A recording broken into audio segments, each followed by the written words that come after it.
জামালপুর সদর উপজেলা শাখা ইসলামী আন্দোলন বাংলাদেশের আয়োজনে শুক্রবার বিকালে নান্দিনা পূর্ববাজার মডেল একাডেমি মাঠে এক গণসমাবেশ অনুষ্ঠিত হয়েছে। জামালপুর থেকে শরীফুল ইসলাম ঝোকনের তথ্যচিত্রে দেখুন বিস্তারিত। অনুষ্ঠানে সভাপতিত্ব করেন ইসলামী আন্দোলন বাংলাদেশ সদর উপজেলা শাখার সভাপতি মোহাম্মদ হামিদুর রহমান। সভাটি পরিচালনা করেন তিনি নিজেই। সমাবেশে প্রধান অতিথি হিসেবে উপস্থিত ছিলেন দলটির সিনিয়র নায়েবে আমির মুফতি সৈয়দ মোহাম্মদ ফজলুর করিম।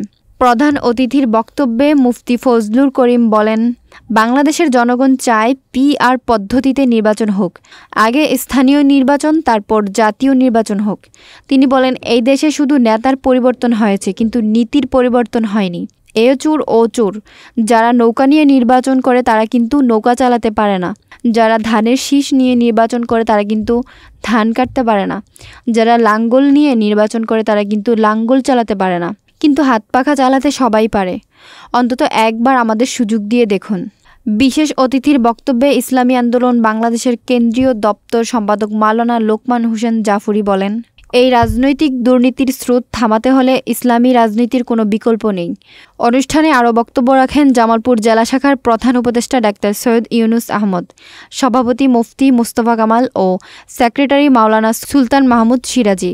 গণসমাবেশে বিপুল সংখ্যক নেতাকর্মী ও সাধারণ মানুষ উপস্থিত ছিলেন। বক্তারা দেশের ভবিষ্যতের জন্য ইসলামী শাসন ব্যবস্থার দাবি জানান এবং রাজনীতিতে স্বচ্ছতা ও পরিবর্তনের আহ্বান জানান।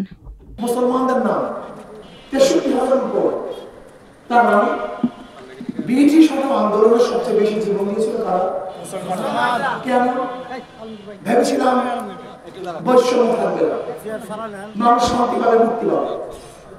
এর জন্যই আন্দোলন করেছিলাম।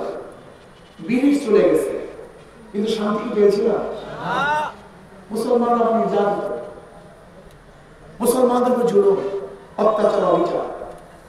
মুসলমানরা চিন্তা করছে, যদি মুসলমানদের জন্য আলাদা ভূখণ্ড না করা হয়, রাষ্ট্র না করা হয়, তার মুসলমান শান্তি পাবে না। আমার মুসলমান আন্দোলন চলেছিল, আওয়াজ তুলেছিল যে আমরা আলাদা ভূখণ্ড চাই পাকিস্তান।